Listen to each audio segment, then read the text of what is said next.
Hi everyone, welcome to the Witching Week. Today is episode number 99. Today we're talking about the solstice, of course. We've only got 1 week to go. We're talking about wreaths and the history behind them, and we're going to be looking at whether the UK is going to have a white Christmas or not. Let's hope so. So grab a cup of tea, put some incense on, get comfy, and we'll explore the Witching Week. Hi everyone, welcome back. Thank you for being here. Thank you for watching. I'm Wren, I'm known as the Cemetery Witch, and every Friday we get together for a cup of tea and a bit of a chinwag, and we look at the events of the past week and the week to come and the turning of the wheel and the change of seasons. How are you all doing? So today I am burning some patchouli forest because it feels like the right time to be burning that again. And I am drinking the Twinings, cranberry and raspberry. Really lovely for this time of year, and it's got a really lovely pink colour. I really like cranberry. I know it's one of those real marmitey things. People seem to love or hate cranberry, but I absolutely adore it. So how has your week been? How are you all doing? Have you done anything nice? Are you feeling festive? Are you feeling stressed yet? It's a really, really bonkers time of year, isn't it? I think everyone gets to sigh that collective sigh of relief come January. I mean, December's lovely and it's a lot of fun, but it's a time when we're supposed to be resting, and it's just absolutely ridiculous. I absolutely adore writing Christmas cards and wrapping presents, but as much joy as that brings me, it just takes forever, doesn't it? It takes hours. It's one of those activities where you've got to put a podcast on or some music or something and just really immerse yourself in it, because it does take a long time. I love doing it. But yeah, all the various different Christmas jobs have kept me busy this morning. And yesterday I was up at like 6 o'clock slicing oranges to dry out and dehydrate some of those for some decorations. So yeah, it's non-stop at the moment, as I'm sure it is for you. I've got my mum's birthday this weekend. As you can see, she is, well, I'm a carbon copy of her, not the other way around. All of my family on my mum's side, except for me and my sister, have blonde hair and blue eyes. You can tell that there's some Norwegian heritage there. But yeah, mum is blonde haired and blue eyed, and I'm just the dark haired, brownie green eyed version of her. So I'm looking forward to seeing her for that. What are you up to? Have you done anything festive, anything exciting at all? Where are you at with your Yule / Christmas / whichever winter festival of light you celebrate? Where are you with your preparations?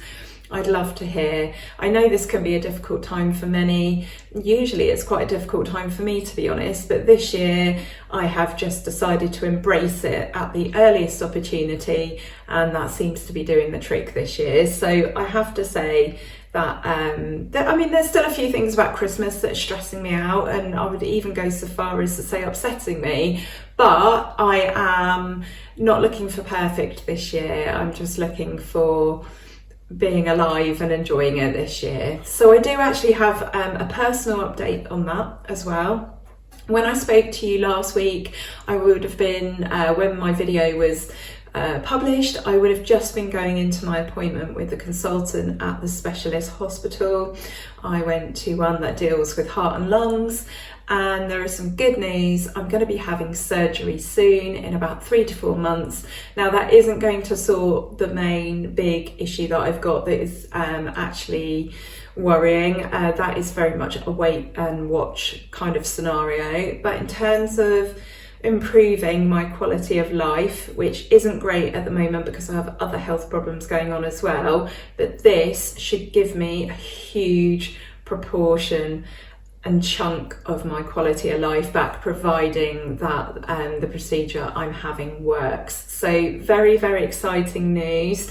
I have had my meds put up a little bit as well, and whilst that is helping and has made me feel much better over the last few days, it's still already at this stage hasn't sorted me. So I know that surgery is definitely the best route here. So yeah, really, really excited about that. Hopefully my rhythm issues will be sorted and hopefully next year is going to be a much better year for me. I went into 2024 thinking that I was going to have this sorted fairly early on because I was given a device to take ECGs on the go, and I was using that in January, so I thought that by June time I was going to be sorted, but another whole year has played out. But I definitely know that at least we're going to try to do something in the first quarter of this year. So I'm very, very excited. And I just want to thank you all for your support, your love, your encouragement, for being there for me, and just for letting me do things in my own time. And this thank you goes out especially to my Patreon subscribers, many of which have come via this channel. Thank you so much for all your patience and for hearing me talk about it. And hopefully we can go into 2025 and I can just stop talking about it, because quite frankly, it gets pretty boring when you're not very well. So the winter solstice, that's only a week away. How are you going to celebrate? Have you got any plans? I'm going to be going to a solstice party. My moot is having one, and I'm hoping to get up and see the sunrise. Although this is obviously the coldest Sabbath of them all in terms of getting up. Mind you, Imbolg is pretty cold as well. It is the easiest one out of all of them because of the nature of the time that sunrise happens. So yeah, hoping to be up early enough. It's not even being up early enough, it's being physically organised enough to get out and see that. So I have actually got up and just sort of viewed it from here, from home. So yeah, not quite sure what I'm going to do about that. There is a place I would like to go to see the sunrise, but the chances are I'll be at home. What about you guys? Have you got anything planned? So this is when the Earth has one of its poles at its maximum tilt away from the sun, and it means we have the promise of light. Once we go past the solstice, that point of liminality, which is not one thing or the other, it's not the dark year, it's not the lighter half of the year, it's right in the middle. Once we go past that, we're going to start to gather light. Now this promise of light is not going to be seen until round about Imbolg, when the light quality is so much brighter. We have more in the way of blue skies. We've had a lot of very murky, grey December days, which are usual for this time of year and normally carry on into January, but we will see more blue skies once we get to Imbolg. We've got about 7 weeks until Imbolg, and then we will get to the spring equinox, so that's about 10 weeks away. And once we go past that point, so you know that the equinox is equal light, night and day. Once we go past that point, we will have gone into the realm of having more light in our 24-hour period than dark. So that's only 10 weeks away. So it's really, really exciting. We've broken the back of the winter. Well, not completely. We do have the darkest, coldest days to come in effect. Well, they are getting shorter. But when you consider that it is colder in January and February, so we do have the darkest depths of winter to come. But in terms of the dark half of the year, we have broken the back of it. So we started the winter, if we look at it from an old Celtic point of view, we started that at Samhain. So we will have broken the back of that. We're halfway through. We're at midwinter when we're at the winter solstice. And of course, in the southern hemisphere, it's the opposite. You guys will be moving towards winter. Your days will be getting longer. And then when we get to the summer solstice in the UK, we'll be doing it all over again. And so the wheel turns. And I've been trying to get in the mood. As I said yesterday, yesterday I was up slicing orange slices and drying them in the oven and dehydrating them. And I've made some pomanders as well, which I will be sharing on Patreon. I haven't made a wreath yet. That's the one thing that I never get time to do each year. I'd really like to make one and pop it on my front door. Maybe this year it will be the time that I'll do it, and I'll get it done right at the last minute. They represent eternity and hope, and they have been used ceremonially for hundreds of years. they symbolise eternity and hope because of their never-ending shape. If you think about it, there's no beginning and there's no end to a circle. You know, the journey, whatever it is that we relate to the wreath, it just goes round and round and round. And I have seen a post this week about how it relates to the Wheel of the Year and our spiritual journey and how it just keeps going and going and going. And I really, really like that. They can be made with any plant or flower. And they're used for lots of different reasons. Although I guess we come to think of Christmas, don't we, when we think of a wreath or Yuletide.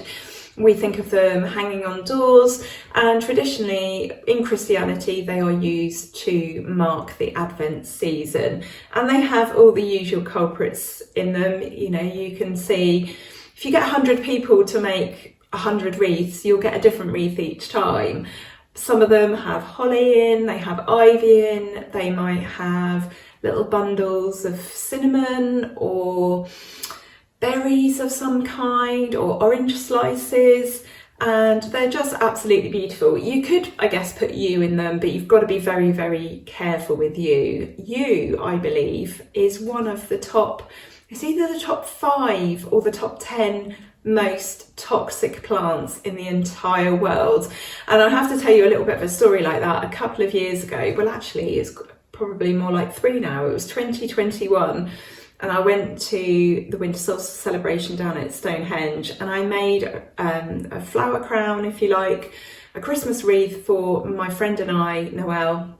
Her birthday is December, she's just had it, happy birthday Noelle. And I made these flower crowns for us to wear, and I included you. Now my fingers were tingling. And I didn't have any cuts either. You have to be so careful with you. And my fingers were tingling like mad. I was kind of expecting to be ill after that. I was fine. But yeah, you have to be very, very careful. But yew would be a beautiful addition, but I don't recommend it. If we think back through history, what do we think of when we think of wreaths? I immediately go to ancient Greece and Rome. We know that they wore them, the magistrates wore them. Sometimes they would have a golden wreath to wear, because they would wear crowns, but the magistrates would wear a golden wreath instead of a crown. But they did use wreaths to show their status, who they were, their rank, what their achievements were, and they were most commonly made of laurel, so bay leaves. And actually, I have a little bit of a story about that as well. The only time that I have openly experienced discrimination as a pagan was when I tried to get a wreath made. So many moons ago, before I met my husband, when I lived in my own house, I was having a get-together on the spring equinox, and so I decided it would be really nice to go and get a spring wreath to display on the door. And I went to do this ahead of the party, and I went into the florist, and it was run by, I can't remember now where the lady was from, but she was not British. Well, she might have been a British resident, but she'd hailed from somewhere else. And I went into the florist and I asked for a wreath, and I asked for spring colours, and she asked me what it was for. She said, oh, what's this actually for? And I said, well, I'm having a party soon and it's spring, and I thought I would tie the two together and just have a spring wreath for the door. I thought it would look really pretty. And then she said, I'm afraid I'm a Christian. This is a Christian establishment, and the only reasons we make wreaths are for Christmas and for funerals. And I was refused service. And I said, but I'm paying you. I would be paying you. And she said, no, as a Christian and as a business owner, I reserve the right to refuse to serve you. So I didn't actually say outright. I think she might have asked me actually if I was a Christian, and I was honest and said no, I was a pagan. It's all a bit foggy now. It was a very long time ago. It was we're probably talking 17 years ago now. But yeah, I was absolutely gobsmacked. I was absolutely gobsmacked that I, as the customer, couldn't just ask for something to be created. And I know that sounds a little bit entitled, like I don't feel that way, but what I was asking for, I didn't think was that out of the ordinary for a florist, really. I mean, do you actually, should you actually really care about what I'm doing? But, good for her. She's stood for what she believed in, and I respect that. So yeah, that was the only time that I've been told no to something off of the basis of my own beliefs. So yeah. Can you think of another time when we would lay wreaths? Well, we certainly lay them, don't we, for people that have fallen, in particular soldiers, and they are laid at sea. And when I think of laying wreaths for soldiers, I think of either local celebrations that have some kind of monument. You will often see wreaths laid at the bottom of it, or if you think of what we see on the TV around remembrance, so at the cenotaph where a wreath has been laid. And apparently in early modern England we did actually have a funeral custom for the funerals of what they called young maidens. So if a very, very young woman had died, another woman of the exact same age as the woman that had died would lead the funeral procession, and she would be carrying a wreath of white flowers, which would symbolise her innocence and her purity and the eternal crown of her glory in heaven. Such a sad thought, really, isn't it? But such a beautiful thing. It's a shame that we lose these rites and rituals. There are also apparently a tradition of harvest wreaths. So these are usually, they're usually sort of woven using crop, using things like corn and stuff like that. And this is a custom that has originated from Europe and across, and apparently that is still common. I don't think I've seen one. I'm not sure that I've seen one, but apparently they're quite common. And also, of course, we cannot forget May Day, can we? We can't forget the wreaths that hang on the maypole.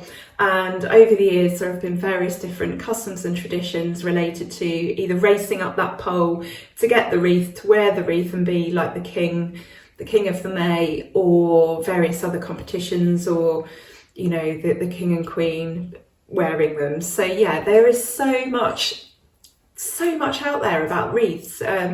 It's not just a Christmas wreath, it's not just a Yuletide wreath. So staying on the subject of Yuletide, Ebenezer Scrooge has got a gravestone apparently. This is left over from the 1984 filming of Scrooge. I don't think I've actually seen that film. I think I've only ever seen snippets of it. Maybe that's one that I need to watch this week. But anyway, it is a prop, but in the village that it was, laid in the graveyard, it was very much treasured, and unfortunately it's been smashed. Some vandal has come along and smashed it. So it's laid there since 1984 and has been a Christmas pilgrimage for many, many people.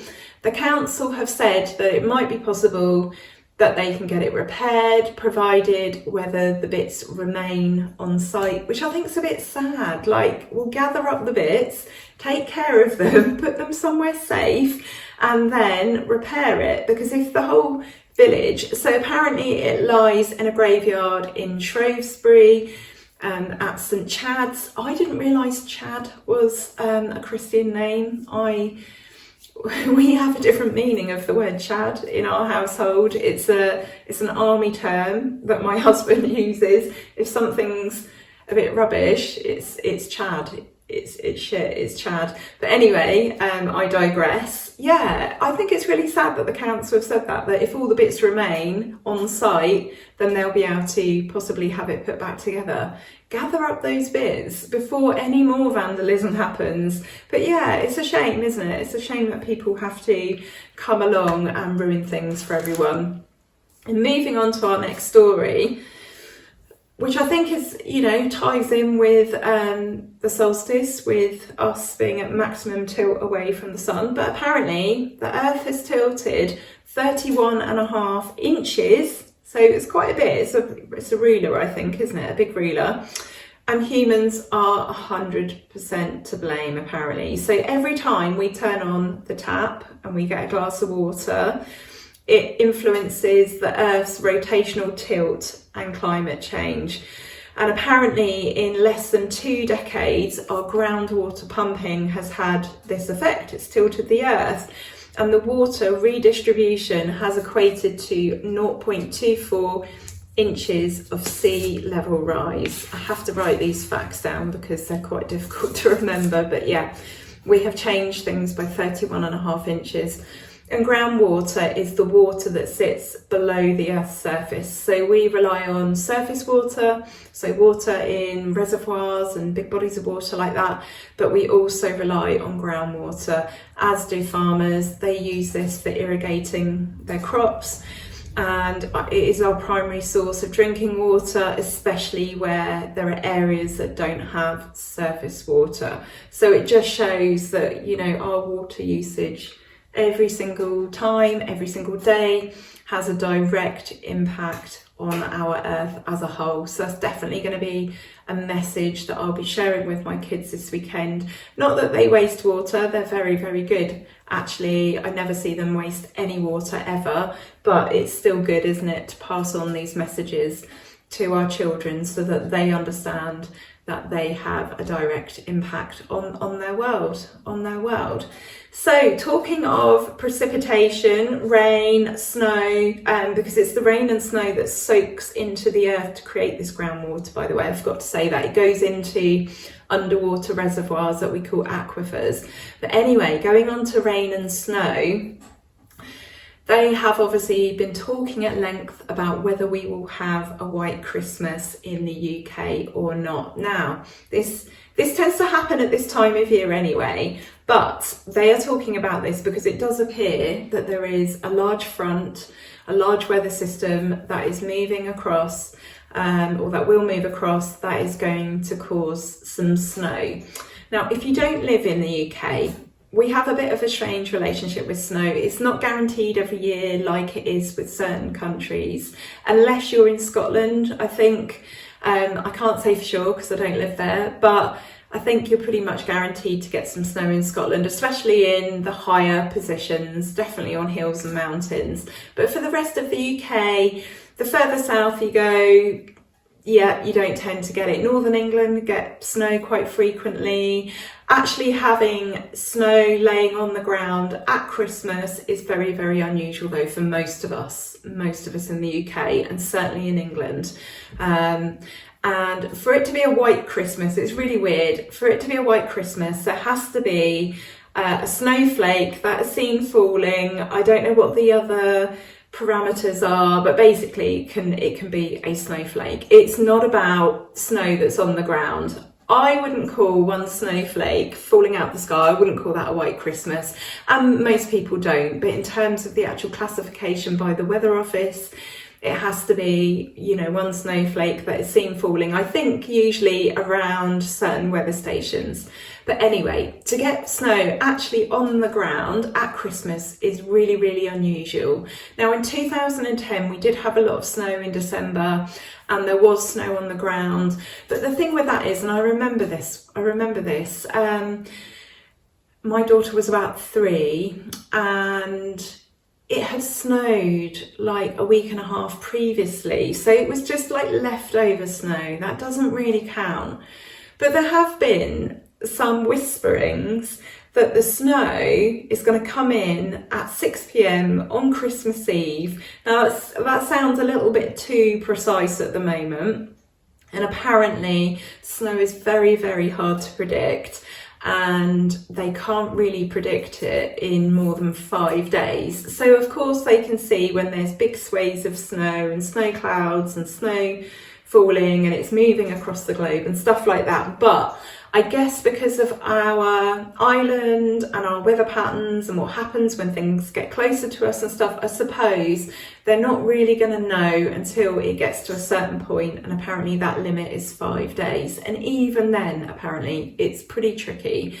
It's a very difficult thing to forecast. So they're saying that there's this snowy front, and I've read it's going to be the 20th, and I've read it's going to be the 24th, and it's going to be Northern England, or it's going to be the whole country. It's impossible to say at this stage with 2 weeks to go. So we will see, won't we? We will see what plays out. I will be letting you all know when we come back.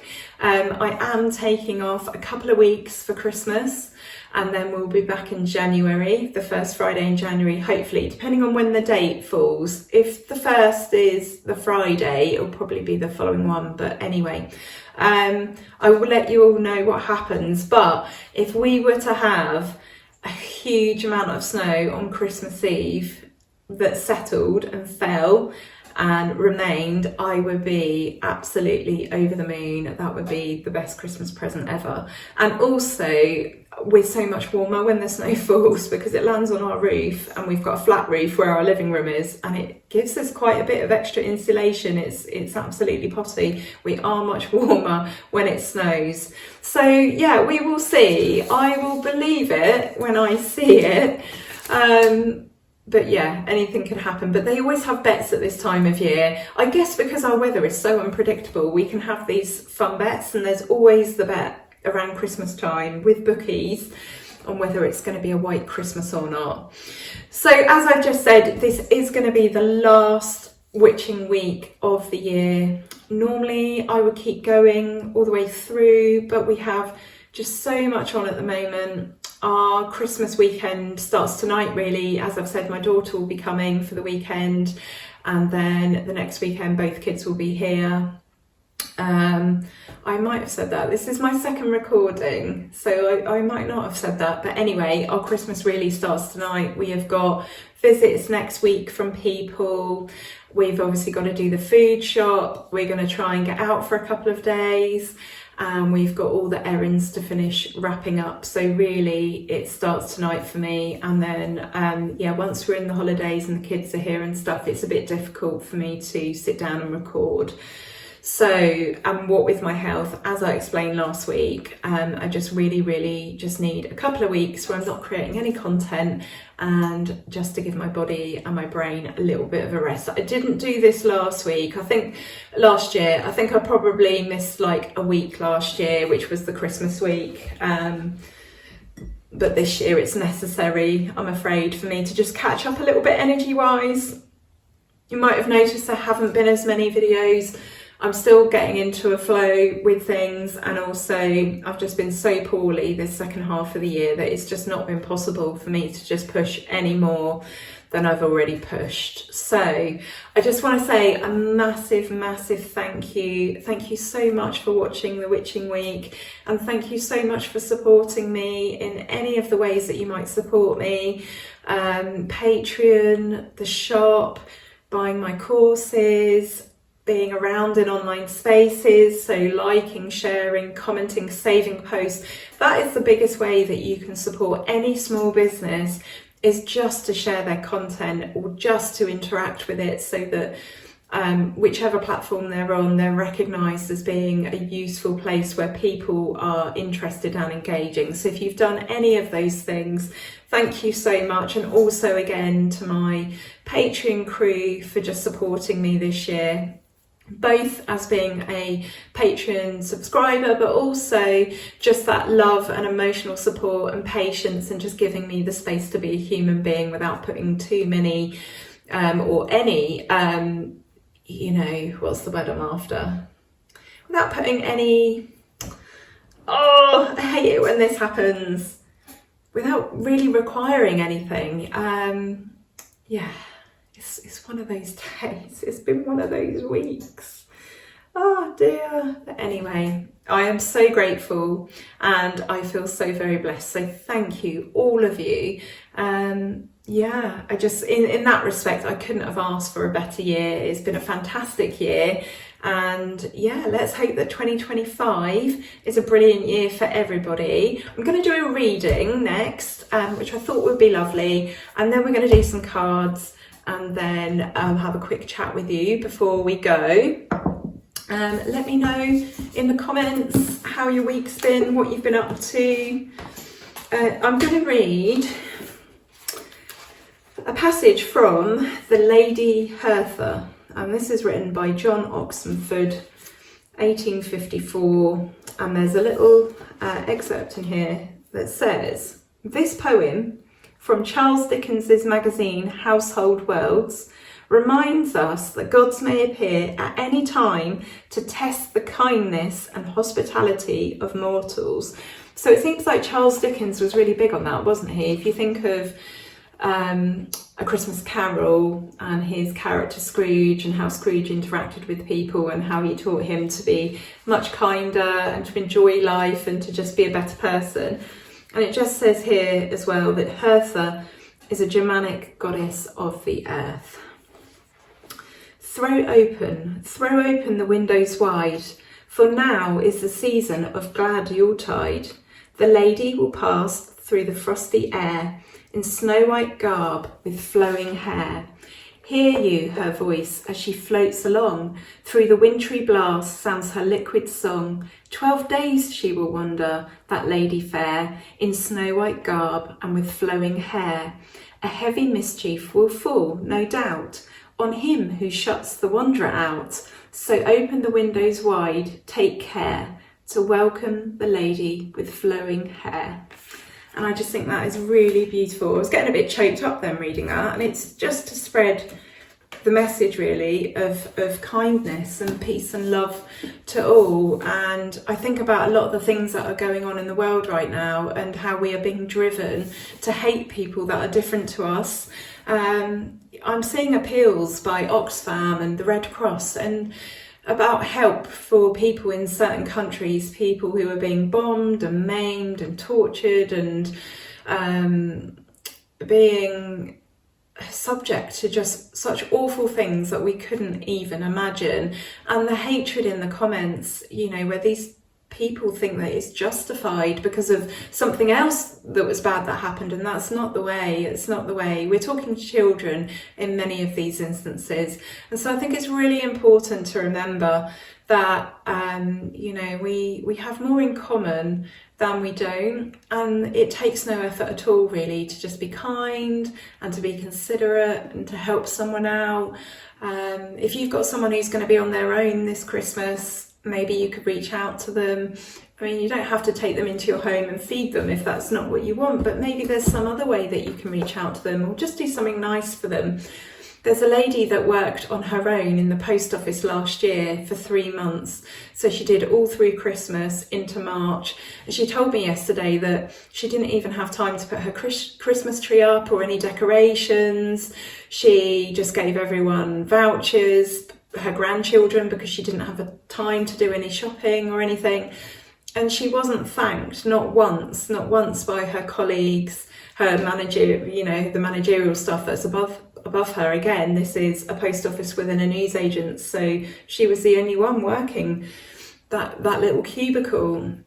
And no one said thank you. So I think I'm going to take her a thank you card and just a box of chocolates or something. Even if she doesn't eat them, she can give them away to someone else and just say thank you for all your efforts, because it meant that we could all send our Christmas cards and gifts and, you know, get our bills paid and whatever else that you might do at the post office. So yeah, a lovely poem just to remind everybody to be kind in this Yuletide season and to be generous with your thoughts and actions. So let's do some cards now and see what we get for this coming Yuletide season. Okay, so we've got 4 cards today, and again, this card has come out again. I have shuffled these cards so well because they've been used since I did the Witching Week last week. So we've got the 4 of Swords again. I need to go back. I didn't have time to go back and check the video before the last one. I said I would. Dropped it, but I'm pretty sure we had this 2 Witching Weeks ago, and then we had this last week, and this one's come out again. So we've got the 4 of Swords, we've got the Hanged Man, we have got the 3 of Pentacles, and we have got the Fool. Don't think we've seen the Fool in a while either, have we? I don't think we've ever seen the Hanged Man on the Witching Week. We probably have once, but it's not one of the cards that comes out regularly.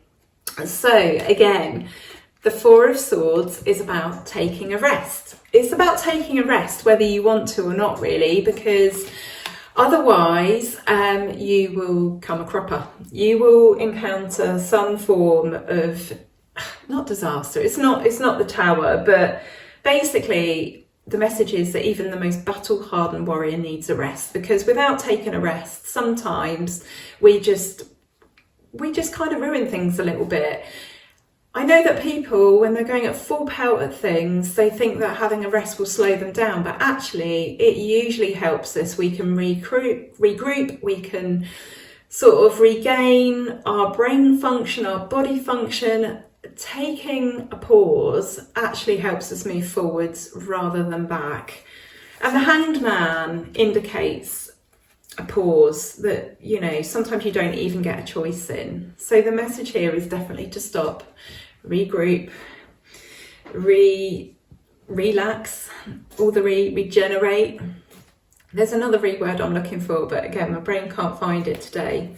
But basically, it's about pacing, really, isn't it? It's about gathering yourself a little bit so that you can continue. And the Hanged Man often indicates a pause or a break or a stop that you haven't necessarily chosen.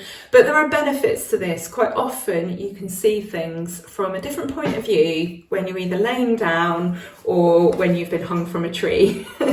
you tend to see things from a different angle and a different point of view. So this is why you're being asked to stop, partly, not just because of your mental and physical health, but because you're going to be able to stop and take stock of a situation and perhaps see it from a slightly different point of view. And you're being asked to reach out for help from others.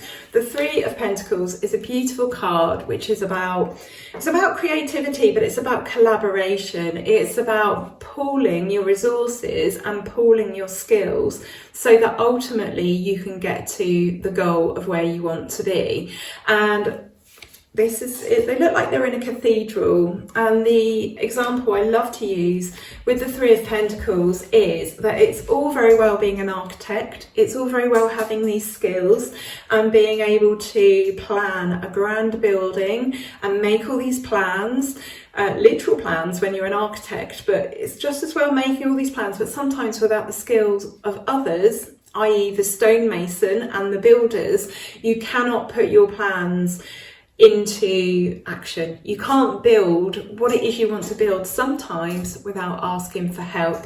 So basically, you are being asked to stop, regroup, recoup, regenerate, rest, recuperate, and just basically gather yourself, gather your wits, and have a break. Have a break, and then seek help from others. And then when you do that, you're going to feel so much better. You're going to feel so much better, and you're going to be able to just go merrily on your way. You're going to be able to continue through life. So it seems like there has been something at the moment, and I know that some of you have been in touch with me and said that the message last week really, really resonated with them. But it seems like there's been a bit of a crossroads or a stumbling block or just some sort of situation that has led you to have to take a rest, you know, feeling like you're struggling and you're carrying the weight of everything and everyone else. I seem to think we had the Ten of Wands in the last couple of weeks, and the message basically is you have to stop, you have to rest, and you have to reach out for help. And when you do that, you know, we've got a major arcana card here, so this is much bigger than one of the pip cards, but when you do that, you're going to feel relief, you're going to feel light-footed, you're going to feel like you're not carrying such a burden. You've just got this little knapsack on this bit of wood here, and you're going to be able to go merrily on your way without a care in the world. And you're going to look back and you're going to be so glad that you took that advice, that you took that break. So yeah, take a break over Christmas if you can. I know it's difficult because lots of industries ask that their people work through Christmas and New Year, especially retail and hospitality. But if you can, just find those little moments to go, I'm having a cup of tea.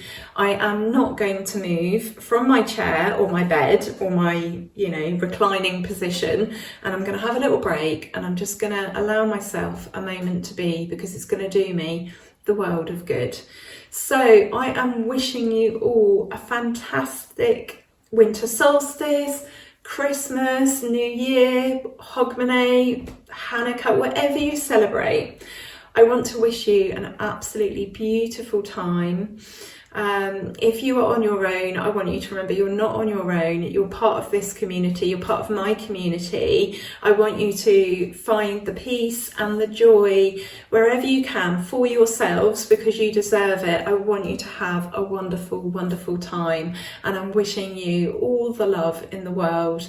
And I hope that you have a fantastic new year. I will be back in the new year. And here's to everyone in 2025. And I will be back in 2025 with episode 100. Now, I am not sure what we're going to do. It might even be just a regular episode of the Witching Week, I'm afraid. It's been so busy, but if I can think of something special for us to do to celebrate, then I will. I'm already thinking that maybe I should get a cake. A cake and a bottle of Prosecco, I think would be really, really nice. Maybe you could get a bit of cake to eat with me at the same time, perhaps. I'll tell you what, I wonder if I could do it live. I've been on about doing a live stream for a while now, but it's a bit difficult with our internet and with the technology I've got. But if I could stream it live, that would be really fun, wouldn't it? But at the very least, why don't you get yourself some cake? Get yourself something special to drink, and even if we don't do it live, I will watch it at 4 o'clock with you all, and we'll all have a piece of cake together. How about that? Look out, I'll tell you what, I'll do some updates. I'll do an update before that episode to tell you what we're going to do for episode 100, and we'll do it together. I'm sorry if I sound like I'm drunk. I am not. I don't actually drink. I am still just, even on higher meds, I'm struggling to get a little bit of air, and my voice wavers because I've been talking for a long time. So if I sound like I'm drunk, I'm really not, because I don't drink alcohol. But anyway, hopefully all that's going to be fixed next year. So yeah, look out for updates, and I will let you know if we're doing anything special for episode 100. It would be good, wouldn't it, to do something special? We'll see what happens. But yeah, wishing you a fantastic Christmas and New Year, whatever you celebrate, and I'll be back in 2025. Love and blessings.